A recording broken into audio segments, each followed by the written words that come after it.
Let's begin our discussion of Chapter 9, which deals with organohalides, nucleophilic substitution, and elimination reactions. Okay, so we've already seen organohalides before. They're an organic compound containing at least one carbon-halogen bond, or a CX bond. They have the formula of CnH2n plus 1x, with a degree of unsaturation of 0 for your normal alkyl halide. Now, in terms of naming alkyl halides, we're going to find the longest chain and name it as the parent chain. If you have a double or triple bond, as we've discussed previously, the double or triple bond takes priority. You're going to number from the end nearest to any substituent, alkyl or halogen. They have quote unquote equal priority. Then you're going to identify and name the substituents. And finally, you're going to name the parent, you're going to number the parent chain and assign each substituent. And then of course, name the parent chain. So in terms of the priority list, alkenes and alkynes are higher priority than halides and alkanes. And we're going to number our carbons so each atom has the smallest possible locant number. Halogens are indicated with halo prefixes. So for example, bromo for bromine, chloro for chlorine, iodo for iodine, and fluoro for fluorine. So let's look at some examples of how these different compounds are named. Okay, so looking at this following chain, we choose to name this compound, in this case, as 5-bromo-2,4-dimethylheptane over 3-bromo-4,6-dimethylheptane. Okay, so with that setup, the reason why we choose this naming convention, first, bromine goes in front. Since we name our substituents in alphabetical order, we choose the 2 locant number over the 3 because 2 is a smaller starting locant number.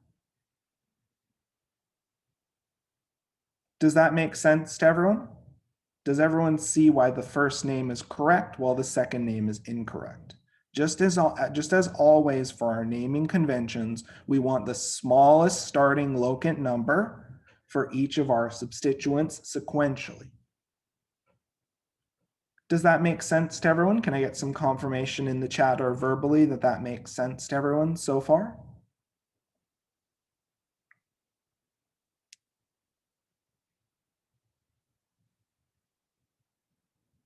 Okay, so let's keep going and let's try to number our carbons so each atom has the smallest possible locant number.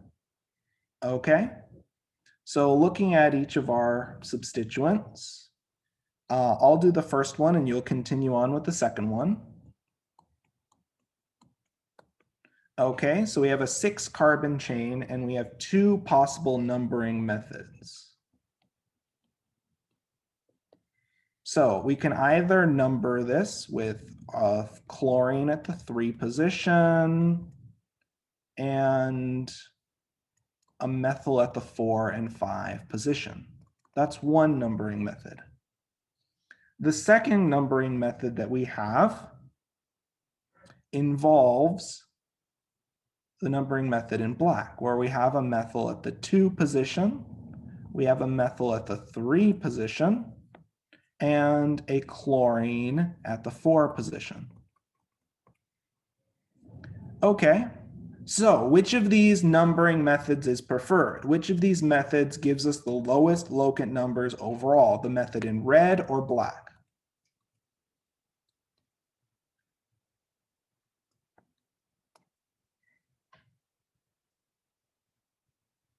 Which method? Black, the numbering method in black, exactly.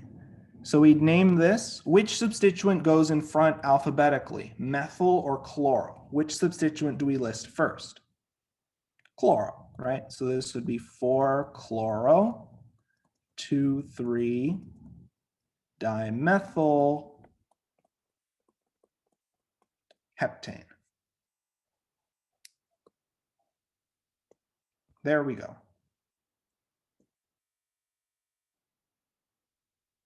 Does that make sense to everyone?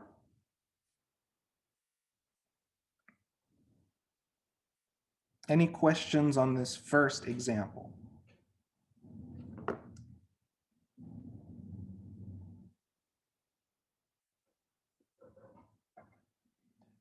Okay, so let's work on this next example here. And let's try to identify the longest chain. And remember, if we have equal chain lengths, we want to identify the longest chain with the most branching. So counting 1, 2, 3, 4. Now, which of these two chains has the most branching? They both have 2 carbons to their name, but which of these chains has the most branching? The bottom chain, exactly right. Okay, so now that we have this set up, we number and identify each of our locant substituents, and we also consider alternative numbering arrangements. Okay, so looking at the method in red, we'd have a methyl at the 2 position, an ethyl at the 3 position, a methyl at the 4 position, and an iodine at the 5 position. Then, looking at the second position, we have an iodine at the 2nd position, a methyl at the 3 position, an ethyl at the 4 position, and a methyl at the 5 position.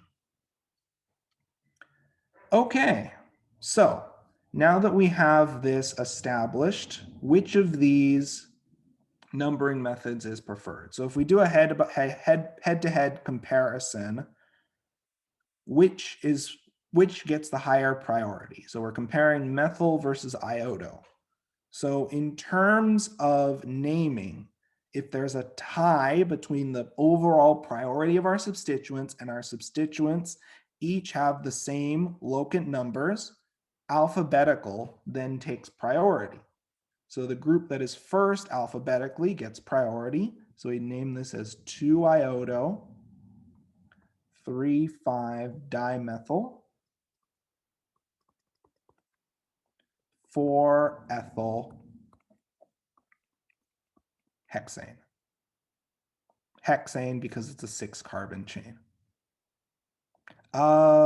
Yes, perfect.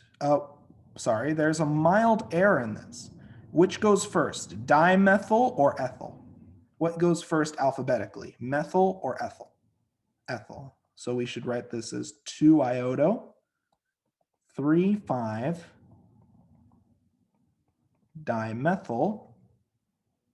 Whoops, sorry, ethyl goes first. So we'd write this as 4-ethyl,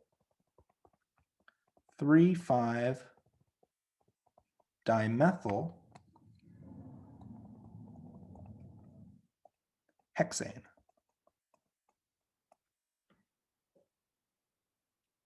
Does this example make sense to everyone? So here's our final name with the correct alphabetical ordering of our substituents. Any questions on this example? We'll be dealing with a lot of haloalkanes in this chapter as we talk about substitution and elimination reactions. So it's important that we keep that established. Okay. So in terms of the priority list, remember that alkenes and alkynes are higher priority than halides and alkanes. So we're going to number our carbons so the highest priority group has the lowest locant number. So let's tackle the first example, and I'll show you an example for the second. So looking at this first example, let's take about 3 minutes and let's try to name this compound. Let's try to name this first compound.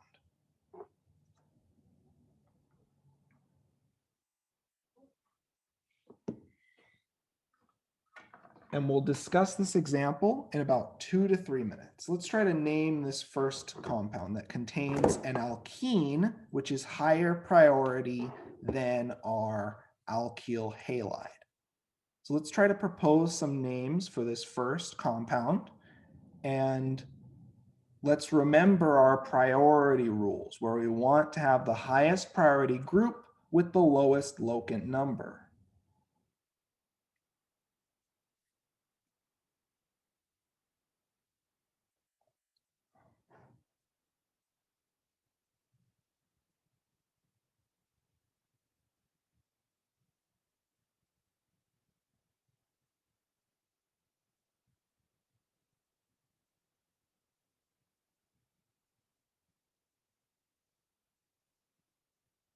And don't be shy to share your proposed names for this compound in the chat or verbally.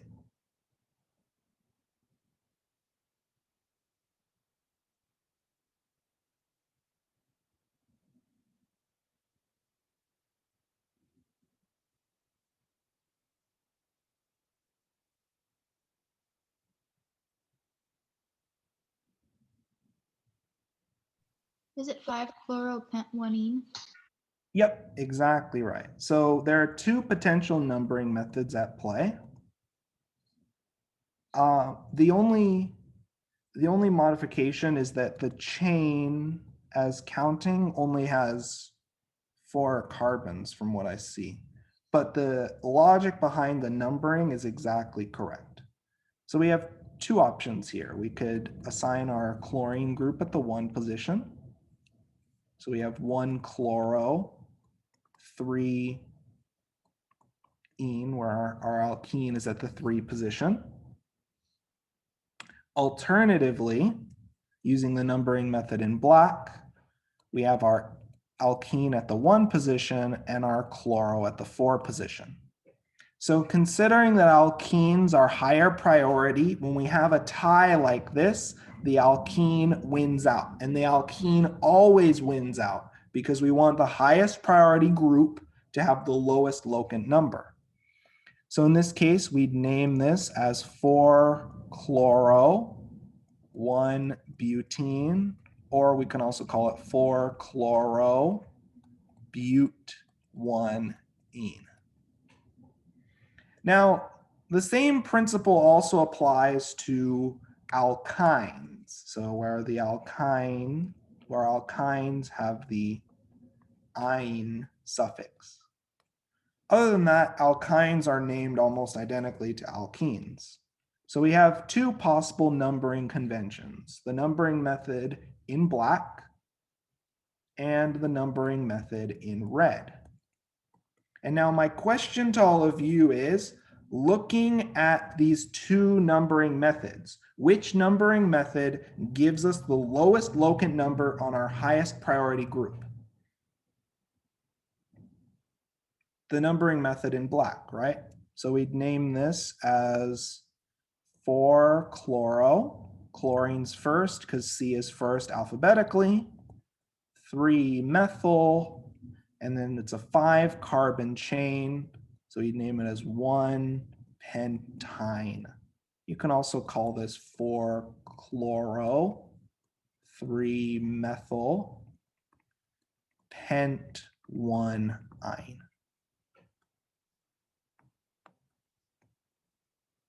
There we go. Does that make sense to everyone?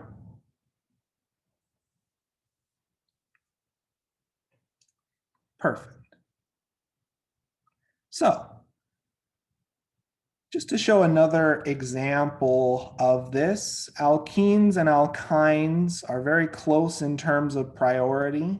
If there's a tie, the alkene would have a slight amount of additional priority. So we have two numbering methods at play, the numbering method in black or the numbering method in red. Okay, so looking at these numbering methods, the main sort of tiebreaker following this model is our group priority. And alkenes are considered higher priority than alkynes. So we'd name this as, it's a 6-carbon chain. So we'd have 4-chloro,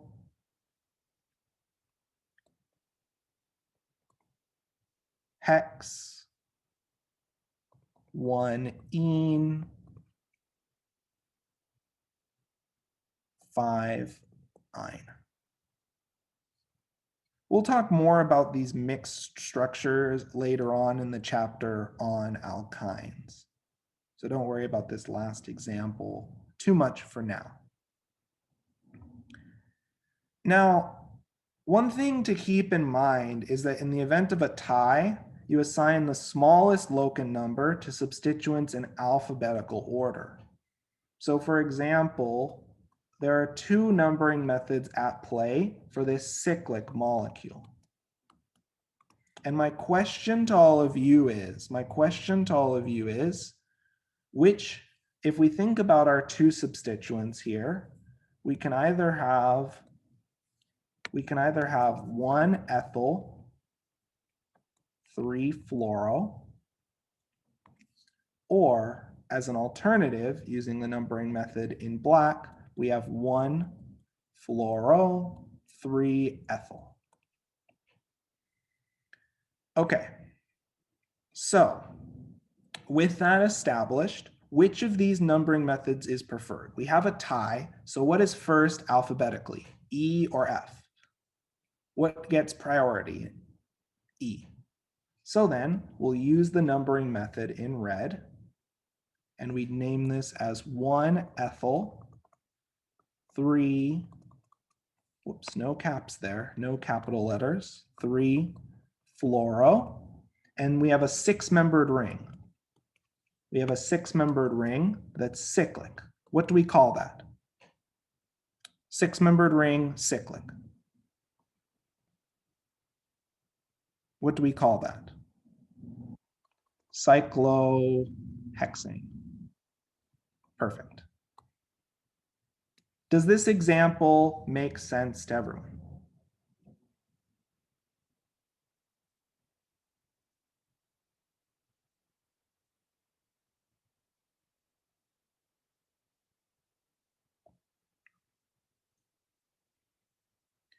Okay, so let's try to now take about 4 to 5 minutes and name the following 2 compounds. Let's try to take about 4 to 5 minutes and let's name the following 2 compounds.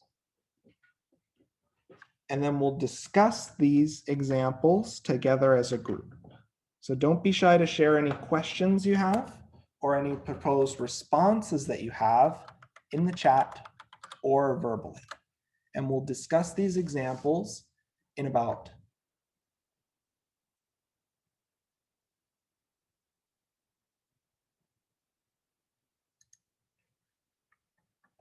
So we'll discuss these examples in about 4 to 5 minutes.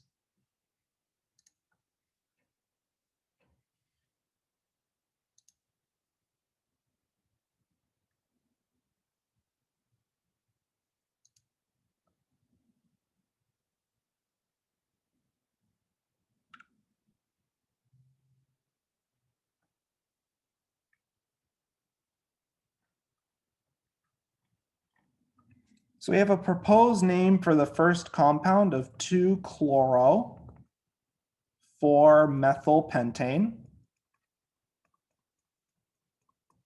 Okay, perfect. Let's try to get a few more proposed names in the chat and we'll discuss in about 3 minutes.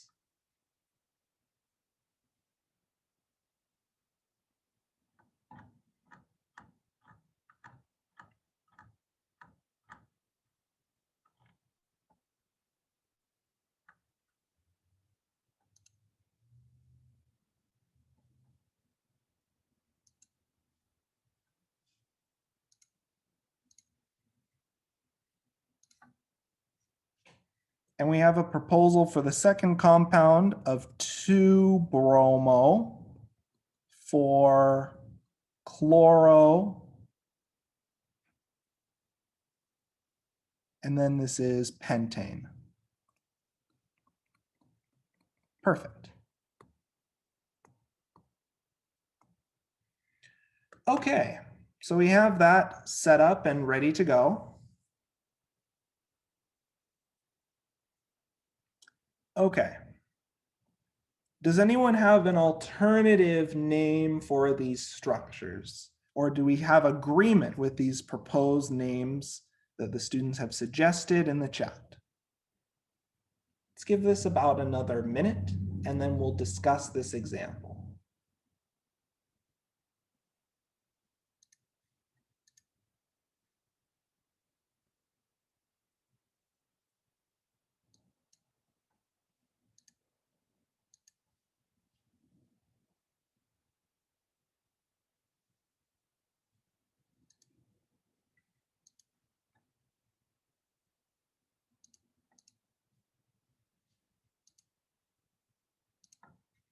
Okay, as we have pretty significant class consensus, let's discuss. So we have a few numbering methods. So we can either number using the method in black, or we can number using the method in red. Now, if we compare chloro and methyl, so we see that chloro starts with a C, methyl starts with an M. So chloro is first in terms of priority. So we'd name this as 2-chloro-4-methyl-pentane. In the second case, we are comparing a bromo substituent versus a chloro substituent. And as we notice, bromine is first alphabetically. So bromine, by convention, gets the lowest locant number. Exactly right. So the student proposed solutions are exactly correct. And that looks great so far.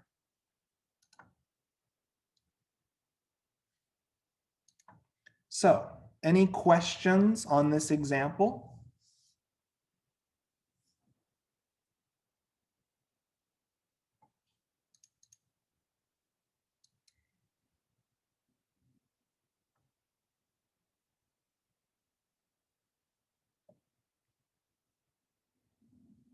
Okay, so let's keep going now. So let's talk a little bit about the structure of alkyl halides.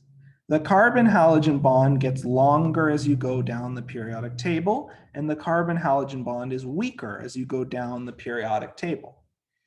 The carbon-halogen bond is polarized with a slight positive charge on the carbon and a slight negative charge on the halogen.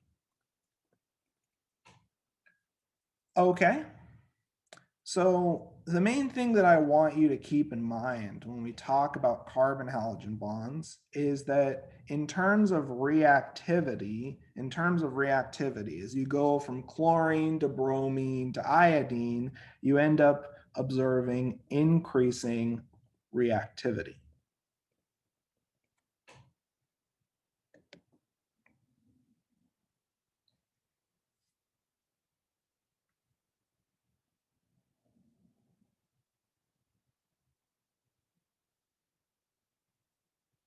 Okay, let's keep going now. So what are some methods of generating alkyl halides from alkenes?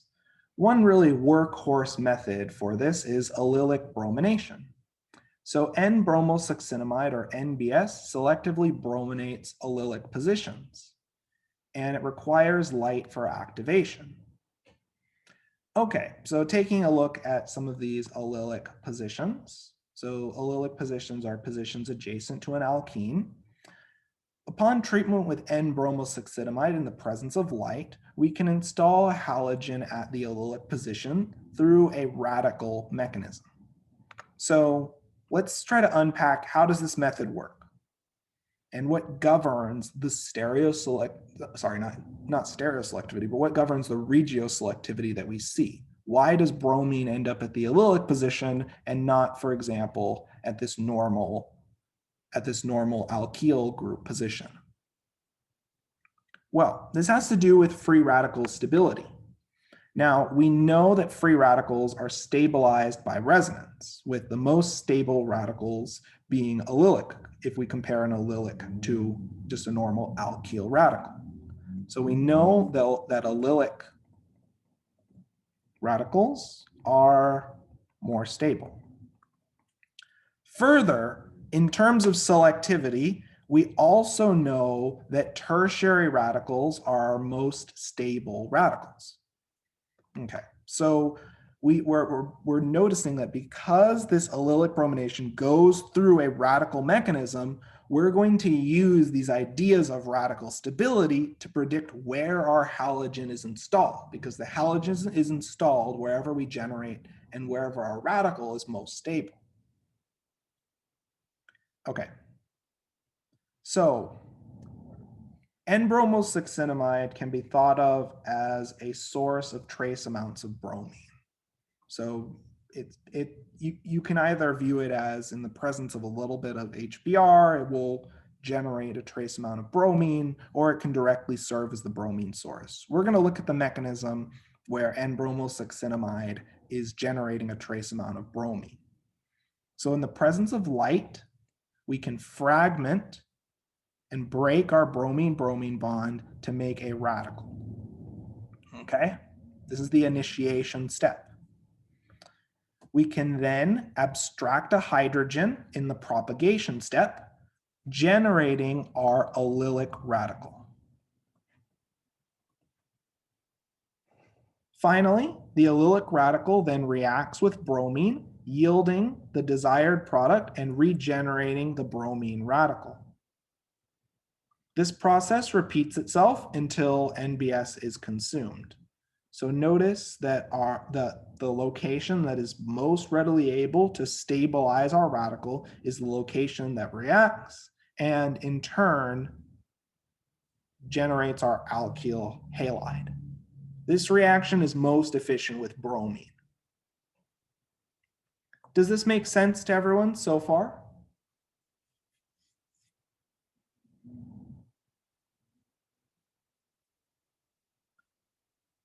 Okay, so let's talk a little bit and let's try to walk us through, sorry.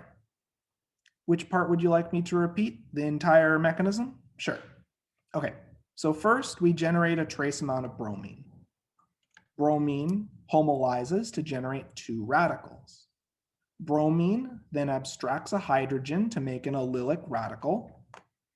Then that allylic radical reacts, and the location or the carbon that can most readily stabilize our allylic radical and that has the most stable radical in turn is the site where our bromine is installed.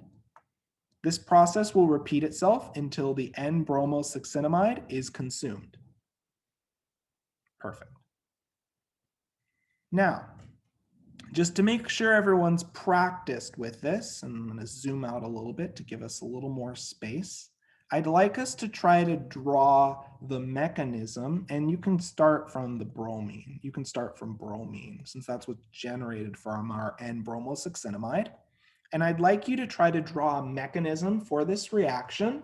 And most importantly, I'd like you to explain why product A is favored over product B.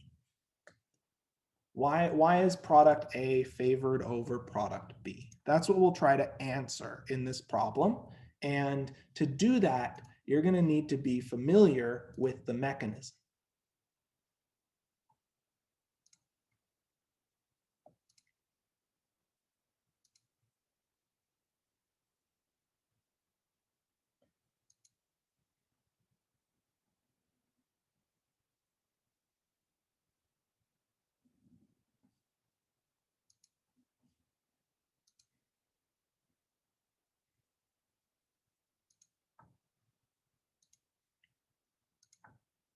So let's try to break out the annotate tool and let's try to draw the mechanism for this reaction.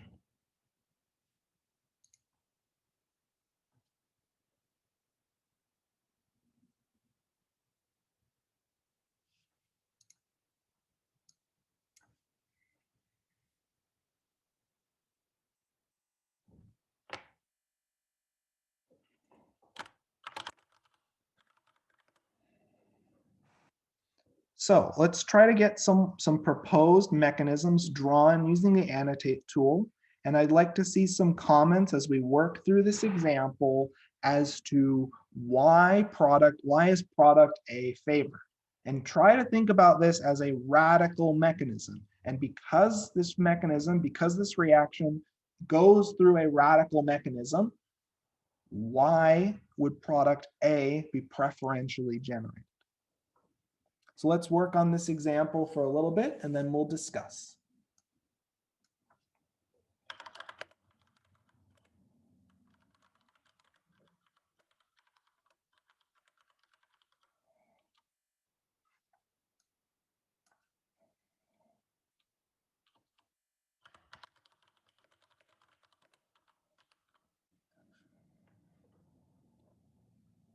So would anyone like to share the first few steps of this mechanism? Would anyone like to share their initial steps for this mechanism?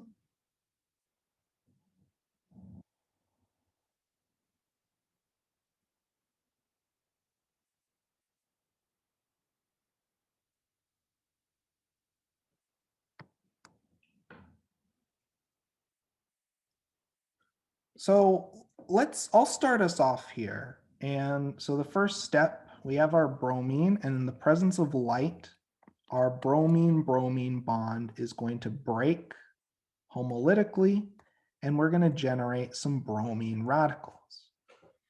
Okay, and now this is the real crux of this problem. This is the real crux of this problem. We're going to look at two pathways. We're going to look at two pathways here.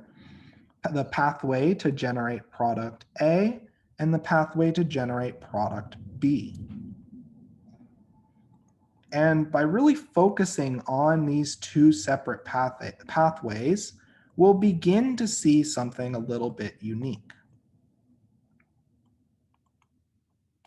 Okay, so my question to all of you is, which of these radicals, which of these potentially generated radicals is preferred? Which of these generated radicals is preferred? So we have the radical generated for product A and the radical generated for product B.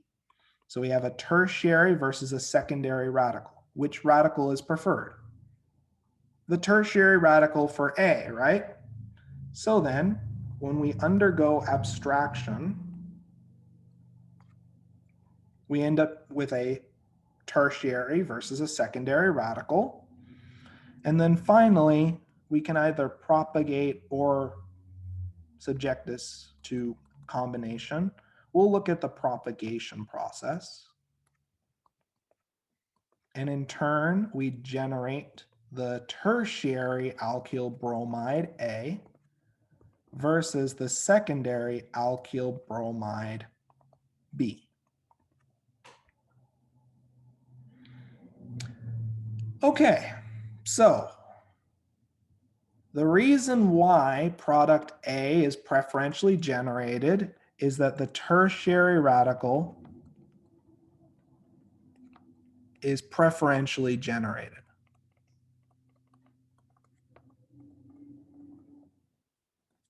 It's the more stable radical.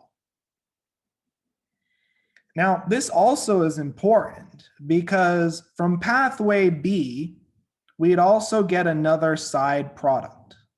From pathway B, we'd also potentially get another side product of the following alkyl bromide.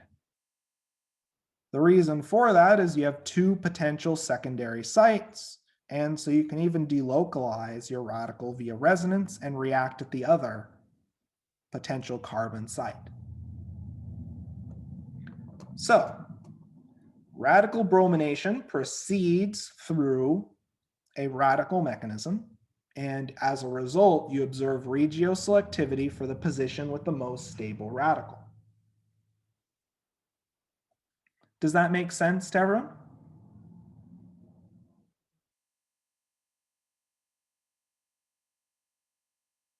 Perfect.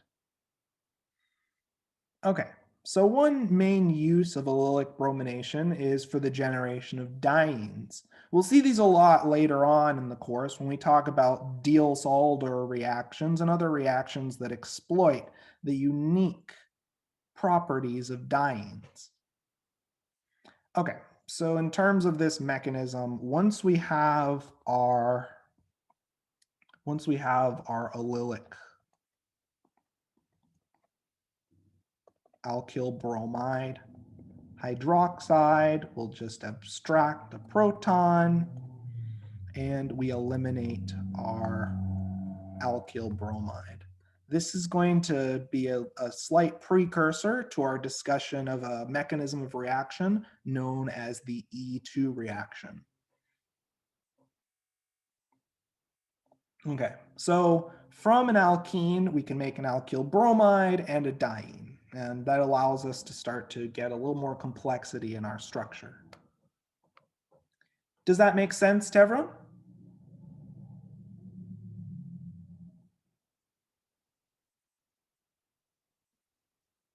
Okay, perfect. So let's keep going now. So the alkyl halides react with nucleophiles and bases. So alkyl halides are polarized at the carbon halide bond, making the carbon electrophilic. The nucleophiles will replace the halide and carbon halide bonds of many alkyl halides. Now, one thing to note, nucleophiles that are Bronsted bases can lead to elimination. So whenever you deal with reactions of alkyl halides, you end up with this push and pull dynamic between substitution versus elimination. And this is controlled heavily by the nature of your nucleophile. So depending on your nucleophile and your substrate, that we'll call the electrophile, you will either observe predominantly substitution or elimination. As a general rule of thumb, when you start to see increased Bronsted basicity for your nucleophile, elimination becomes more of a problem that you need to be cognizant about. Okay. So let's study these different substitution and elimination reactions, and let's try to understand how they work. Okay. So let's first start with nucleophilic substitution reactions. In 1896, Walden showed that minus malic acid could be converted to plus malic acid by a series of chemical steps with achiral reagents. This established that optical rotation was directly related to chirality and that it changes with chemical alteration. So, as we notice, when we react minus malic acid with phosphorus pentachloride, we ended up generating plus chlorosuccinic acid. So we observed an inversion of stereochemistry. And this reaction overall was stereospecific. We start with minus malic acid, we get out a defined plus chlorosuccinic acid. And through a series of further reactions and further inversion steps, we could recover our minus malic acid. So we've essentially showed in this experiment that through these nucleophilic substitution reactions, if we start with the defined stereochemistry, we get out a defined product stereochemistry, and this reaction occurs with inversion of stereochemistry. And we'll see that in detail when we break out our model kits for this chapter. Okay. So the key takeaway from this entire discussion is nucleophilic substitution can invert the configuration at a chiral center. Okay. So how can we use that? Well, this brings us to the first major reaction that we're discussing, which is the SN2 reaction. So S for substitution, N for nucleophilic, and the 2 tells us both the nucleophile and substrate occur and react in the characteristic step, or this is a bimolecular process. Now, to help us understand how we arrived at that inclusion, or at that conclusion, let's talk a little bit about the kinetics of nucleophilic substitution. The rate is defined as the change in concentration with time. It depends on the concentration, temperature, and the inherent nature of the reaction, or the activation barrier. Now, as we've seen in 102, the rate law describes the relationship between the concentration of reactants and the conversion to products. And the rate constant is the proportionality factor between the concentration and rate. So the rates decrease as concentrations decrease, but the rate constant does not. Now, a rate law provides us a relationship between the reaction rate and the concentration of each of our substrate molecules. And the rate law is a direct consequence of the rate limiting step in the mechanism. Now, for an SN2 reaction, we see that our rate depends on the concentration of both our electrophile and our nucleophile. And as a result, we call this a second order reaction. And it's highly likely that for our rate limiting step is likely bimolecular, which means the rate limiting step involves both our nucleophile and electrophile. So we're beginning to start to get a sense of what the reaction coordinate is going to look like for an SN2 reaction. And by studying the reaction coordinate and by studying this reaction, we can begin to understand how we can manipulate and modify this reaction to be for selectivity for our desired SN2 patterns of reactivity. Does this idea make sense? Does this discussion of rate laws and rate limiting steps make sense or seem familiar from 102?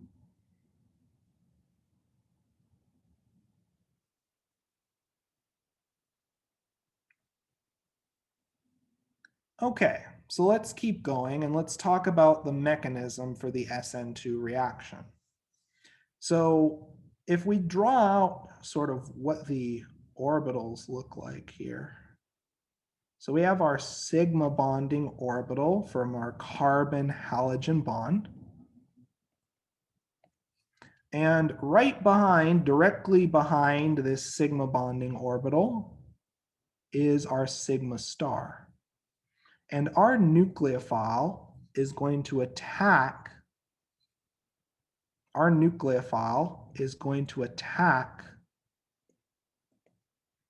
the sigma star. It's going to attack, and by attacking the sigma star, we break our carbon halogen sigma bond. This occurs through the following transition state where our carbon halogen bond is breaking and our carbon nucleophile bond is forming.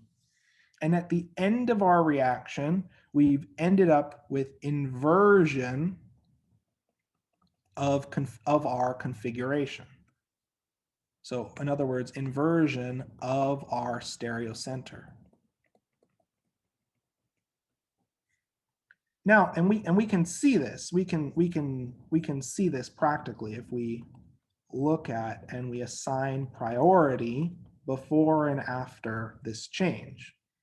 So before the following change, before our SN2 reaction, assigning priority 1, 2, 3, we have an S stereocenter. So after our inversion of configuration, after this inversion step,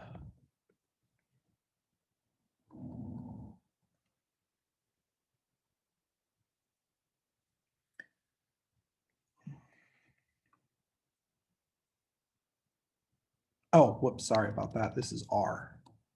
There we go. So we started off with an R center. And after the reaction, we now have an S stereocenter.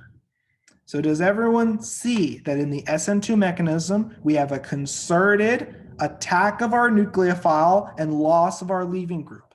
It occurs through this following transition state where we're forming a bond with our nucleophile and breaking our bond with our halogen.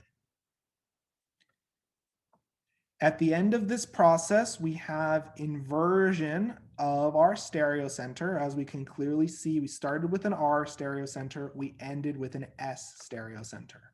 The reason why the SN2 reaction occurs from the attack opposite to our leaving group is that we are attacking our sigma star, which is opposite to our leaving group. Does that make sense to everyone?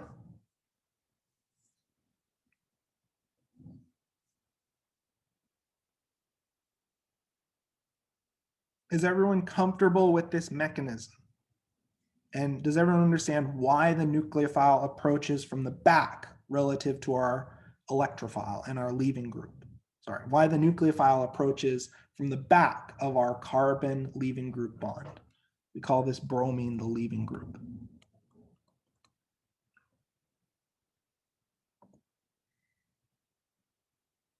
Okay, so now that we've seen some examples, let's look at a little bit about the transition state for this SN2 reaction. So our nucleophile attacks opposite to our leaving group, and we have this planar transition state where we have our nucleophile carbon bond forming and our carbon leaving group bond breaking. Now, one thing that I'd like you to note about this transition state is this transition state is very sensitive to sterics. And the bulkier our substituents get, the bulkier our nucleophile gets, and the bulkier our substituents on this carbon atom become, the less stable and the more difficult it is to generate this planar transition state, and the greater the barrier for SN2 reaction. Finally, at the end of the SN2, we have inversion of our stereochemistry.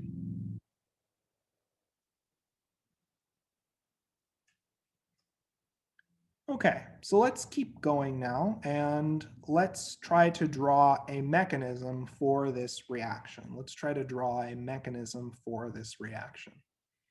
So our nucleophile is generally a molecule with a very electron-rich atom, typically with a negative charge. In this case, we have the anion or the conjugate base of ethane-thiol, generally sulfur atoms and alkyl thiols are quite excellent nucleophiles. So to draw a sample mechanism, we're going to simultaneously attack the carbon containing our leaving group, and we're going to break our carbon leaving group bond. And the key feature of the SN2 reaction, it's a concerted reaction. The bond forming and bond breaking occurs in a single step. And for our product, we see that we observe inversion of our stereocenter.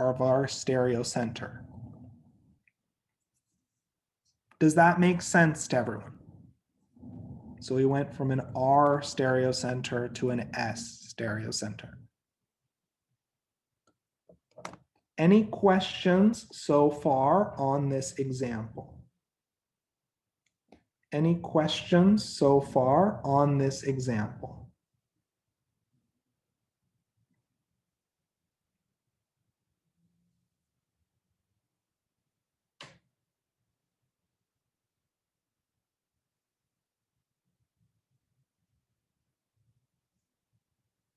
Okay, so let's try to apply what we've learned, and I'd like you to draw a mechanism for the following SN2 reaction, and I'd like you to predict the products for the following reaction.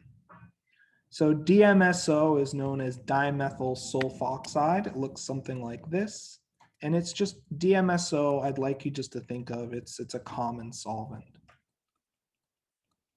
and it's not very nucleophilic, while sodium chloride, of course, has sodium plus and Cl minus. So when we talked about nucleophiles in previous chapters, what is our nucleophile in this case? What is our nucleophile? What's our electron-rich atom, typically with a negative charge?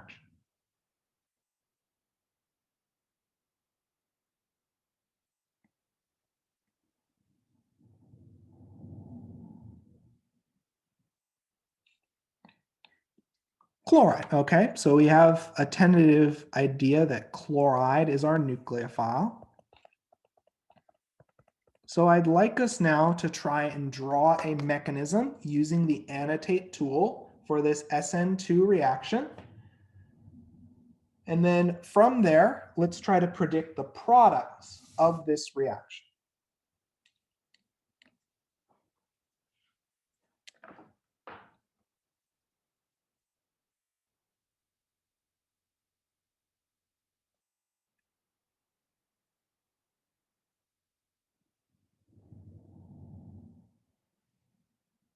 I want to make sure we have the opportunity to practice the process of arrow drawing and arrow pushing for each of these common mechanisms that we'll encounter.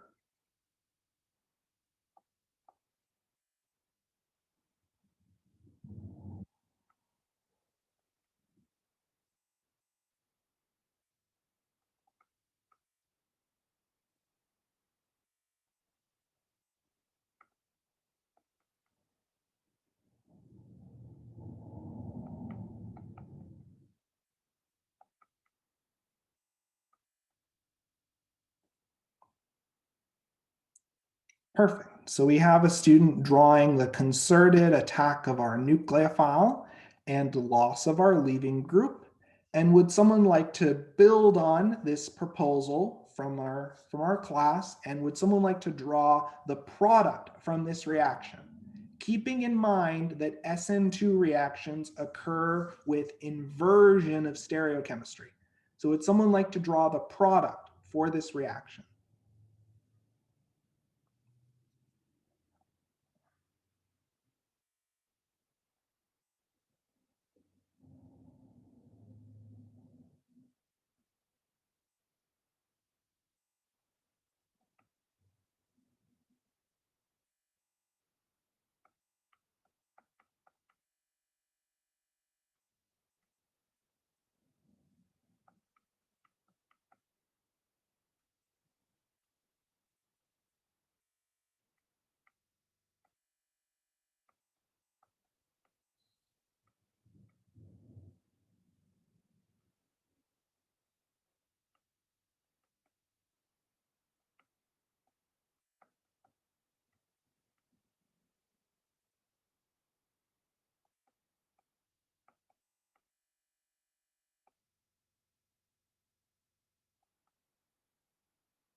Perfect.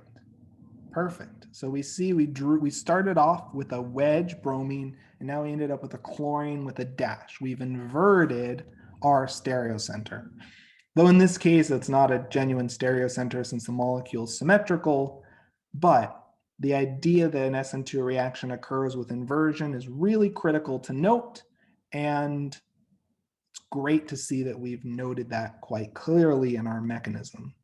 So chlorine attacks, our leaving group leaves, and we end up with our product with inversion at our stereocenter.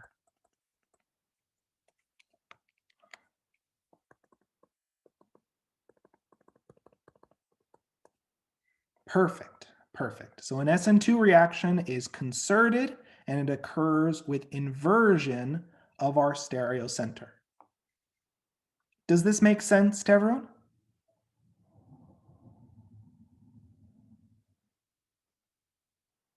Perfect. So let's keep going now. Now, as we discussed previously, the SN2 reaction is pretty sensitive to steric effects. So the way that I like to visualize this is I draw my sigma star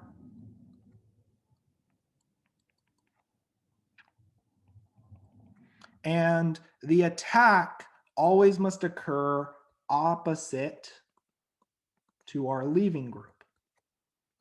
Now, as we notice here, we are beginning to see a bit of a trend as we go from a primary to a secondary to a tertiary.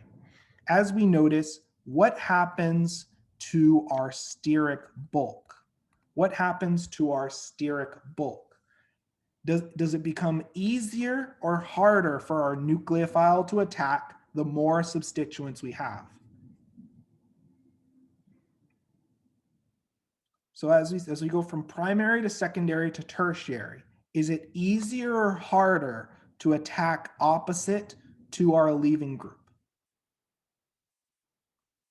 It's more difficult, exactly right, because we have more substituents, we have greater steric bulk, and that blocks the steric bulk, blocks the approach of our nucleophile.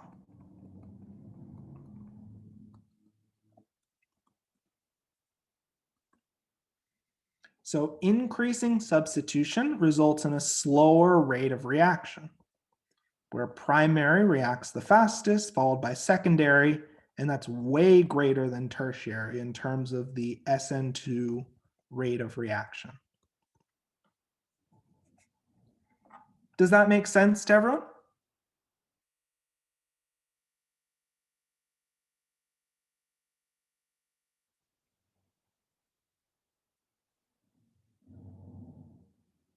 So the more substitution we have, the more steric hindrance we have, and that blocks and prevents the approach of our nucleophile to attack opposite to our leaving group.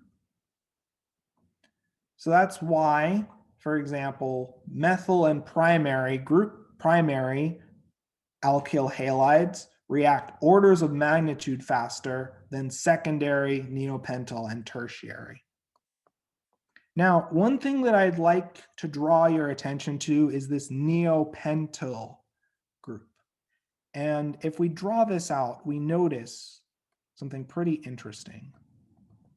We see that adjacent substituents, adjacent groups, impact the rate of SN2 reaction. And as we notice, when we have this neopentyl alkyl bromide, this adjacent, very bulky carbon substituent partially serves to block the approach of our nucleophile on the opposite face of our leaving group. Does that idea make sense? So the SN2 reaction is very sensitive to sterics, very sensitive to sterics. So when you have a large amount of steric hindrance around the opposite face of your leaving group, it's very difficult for you to observe a fast SN2 reaction. And that's why neopentyl groups exhibit a pretty poor rate of reaction, even though this neopentyl group is fundamentally a primary alkyl halide.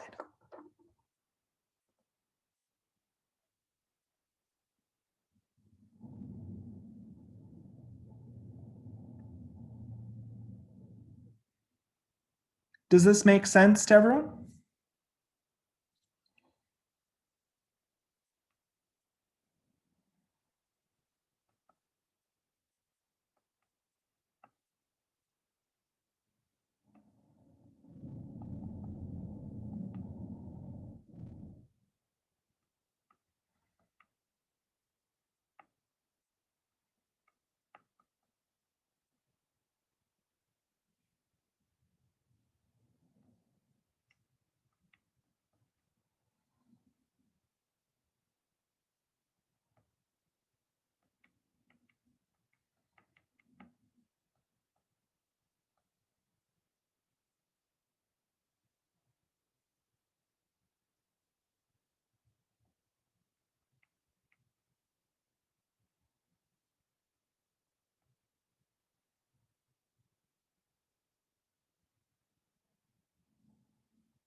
So one thing to note from this, tertiary alkyl halides and other species do not react under SN2 conditions.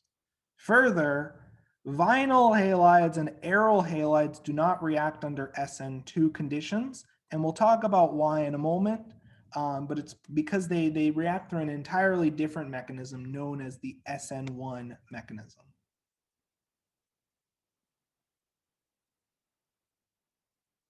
So let's keep going now, and let's talk a little bit about the nucleophile. The nucleophile is a neutral or negatively charged Lewis base that is electron rich at one or more atoms. Now, in general, if you have a negatively charged nucleophile, you're going to get a neutral product. If you have a neutral nucleophile, you're going to get a positively charged product. So an example of this would be if you have like methylamine as your nucleophile and you're reacting it with this ethyl chloride, for example. When it attacks, you will end up generating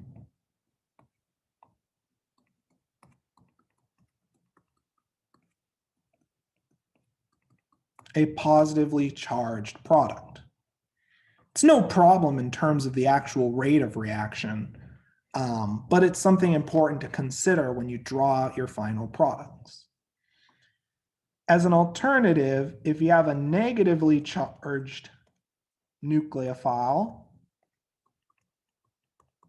and you react it with a molecule that has a leaving group, such as an alkyl chloride, you will generate a neutral product.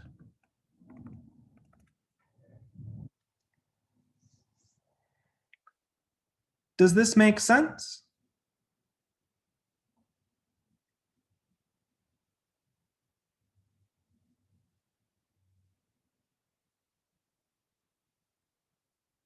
Okay, so let's keep going and let's talk about the relative reactivity of nucleophiles. This is a really important idea. Now, generally, nucleophile strength parallels base strength and charge localization.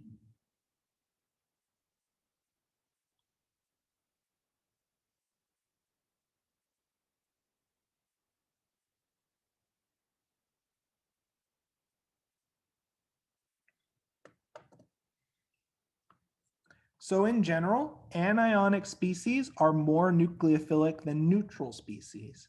So for example, hydroxide and acetate are more nucleophilic than water in general. Further, nucleophilicity is the affinity of a Lewis base for a carbon atom. So, while basicity is the affinity of a Lewis base for a proton. So in general, nucleophilicity and basicity are closely related, but there are some cases where they differ. So in general, the conjugate base is going to be a stronger nucleophile. The reason for that, nucleophilicity increases with increasing electron density on our atom, right? When we have an anion, can we all agree that the anion has substantially more electron density than the neutral species? Does that make sense to everyone?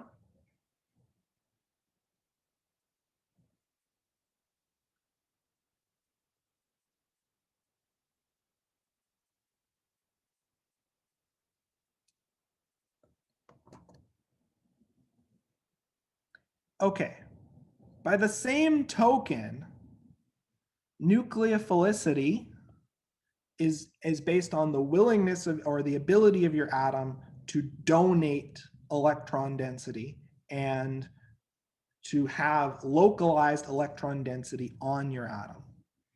So nucleophilicity increases with decreasing electronegativity.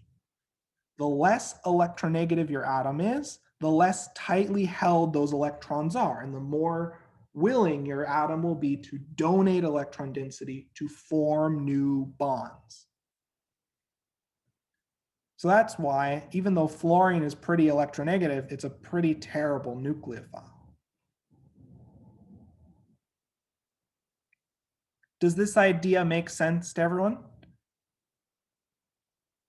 The more localized your charge is, the more your atom is able to donate electron density and uses electron density to form new bonds. That leads to increasing nucleophilicity. So the less electronegative atoms are more nucleophilic. Now, nucleophile strength also increases with this idea of polarizability. And this is really important, which is the ability of an atom to distribute its electron density as a result of external influences. So large atoms are more polarizable and are as a result stronger nucleophiles. Large atoms are also less electronegative, and as a result, they're stronger nucleophiles. So in general, larger atoms are better nucleophiles.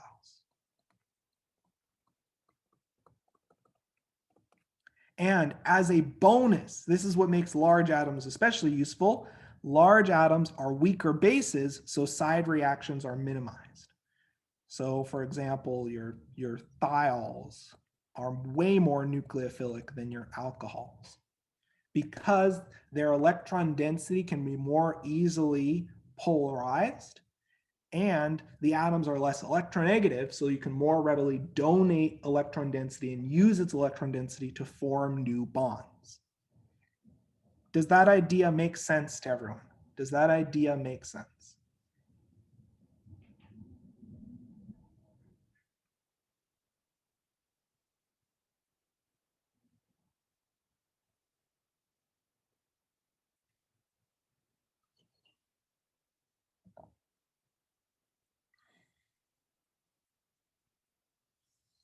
Okay, so for the next point, we'll talk about steric hindrance.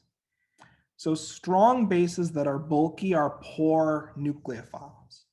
So the more steric hindrance you have, the weaker or the less effective your nucleophile will be. So as we deal with tertiary, secondary, primary, and methyl, the less steric hindrance you have, the better your nucleophile will be. So less hindrance, in turn, leads to a better nucleophile.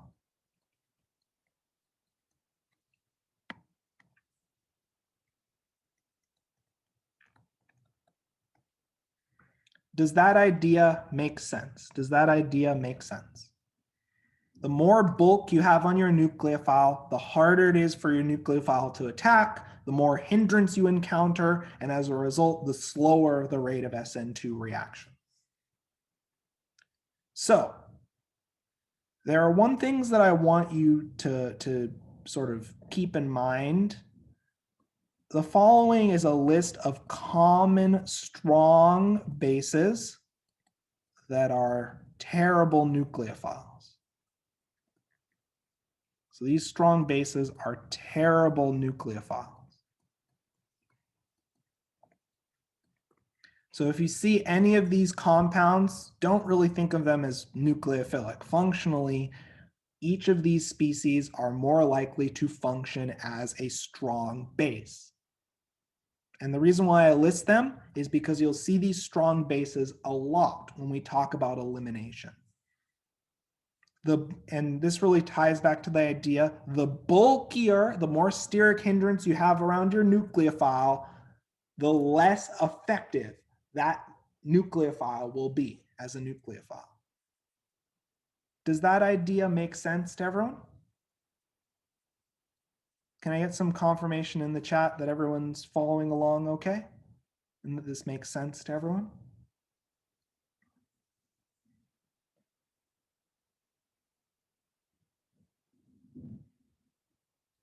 Okay. So let's keep going. Let's keep going with this. So for the weak nucleophile and weak base, if the nucleophile's electron density is delocalized via resonance over multiple atoms, the nucleophile is weaker. So for example, if we compare hydroxide or a typical alcohol to acetate, would someone care to note what's so different about this lone pair in acetate? Is that lone pair solely on this oxygen atom? Is this lone pair solely localized? We see students typing resonance, and that's exactly right. Our oxygen lone pair in acetate is delocalized.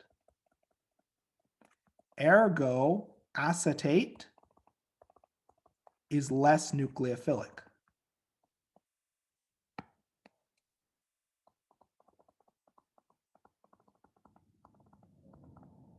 Does that idea make sense? Resonance delocalized lone pairs, by definition, are delocalized, and as a result, those lone pairs are less effective as a nucleophile or as a nucleophilic lone pair.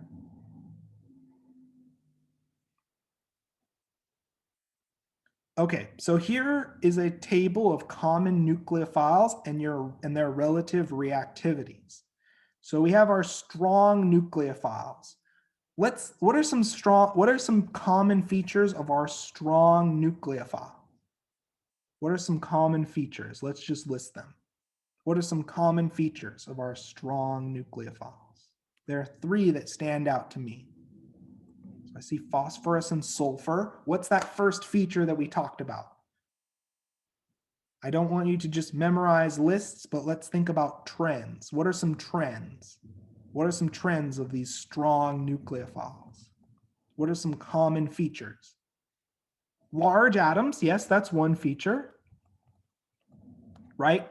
More polarizable, electron density is the electron density can more readily be donated. Yep, what else? What else? What do we notice about many of these species? What do we notice about, what do we see is common? They're large, yep, what else?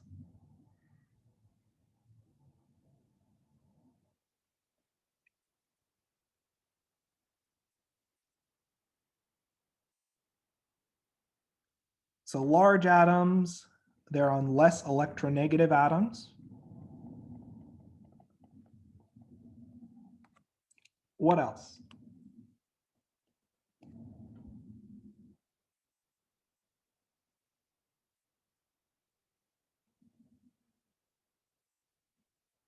What about the charge? What do we notice about our good nucleophiles generally?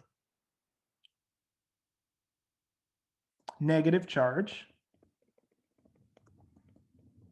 And when I say less electronegative atoms, we have like carbon, sulfur, nitrogen, oxygen, iodine, and a negative charge. Perfect. So for our moderate nucleophiles, they're either neutral or more electronegative atoms. And for our weak nucleophiles, they're neutral and the electron density is delocalized. Okay, so do you see how there's a pattern in terms of nucleophilic behavior? Does that pattern make sense? And the reason why I want you to think of these patterns is you may see a nucleophile that doesn't exactly match the list, but it's structurally similar to something on this list. Does that make sense?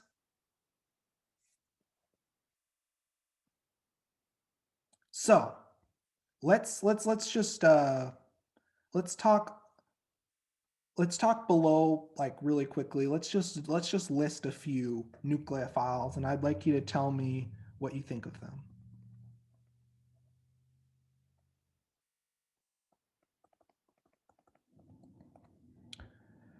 Strong, weak, or moderate? What do you think about this guy? What do you think about this? What do you think about this nucleophile? We list it as moderate or weak. And why would that be? Why would that be? What trend can we note for this? Why is this nucleophile so bad? It's delocalized via resonance. Does that make sense?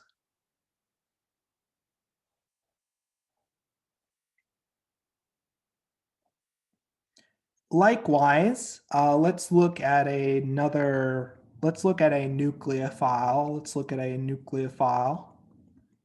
So we haven't seen this on the list, right? It's not explicitly on the list, but what do we think of this nucleophile? Strong, weak, what do we think?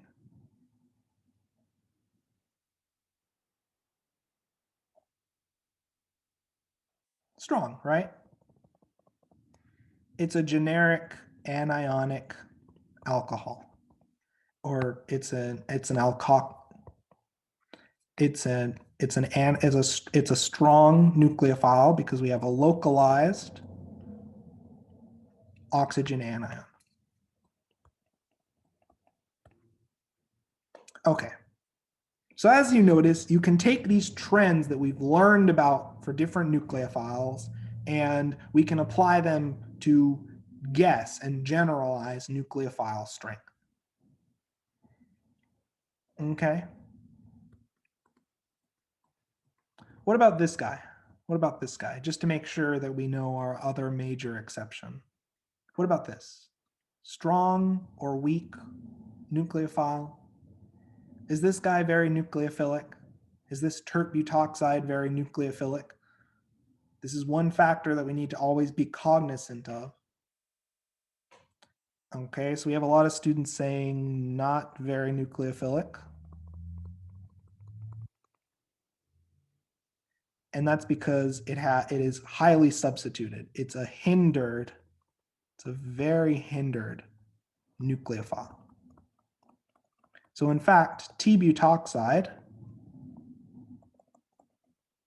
can be best thought of as a strong base instead of a nucleophile. So when you end up with a large amount of steric hindrance, your nucleophile strength decreases pretty dramatically. Do these ideas make sense?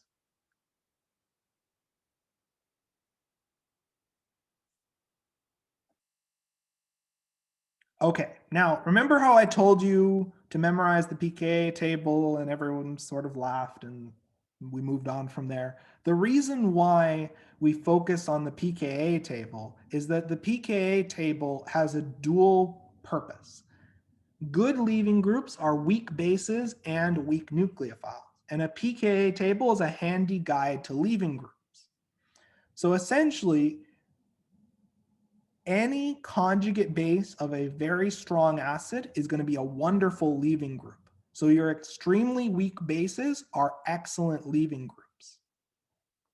So for example, your sulfonic acids, your alkyl halides, water, your water, these are all great leaving groups. Your moderate leaving groups would be like ammonia or acetate. They're not very common leaving groups, but you can see them leave in some cases. The other feature that I want you to note is that hydroxide, alkoxides, amine-centered anions, nitrogen-centered anions, hydride, and carbon-centered anions are very poor leaving groups. It's very rare for you to kick out a carbon leaving group. There are some exceptions. And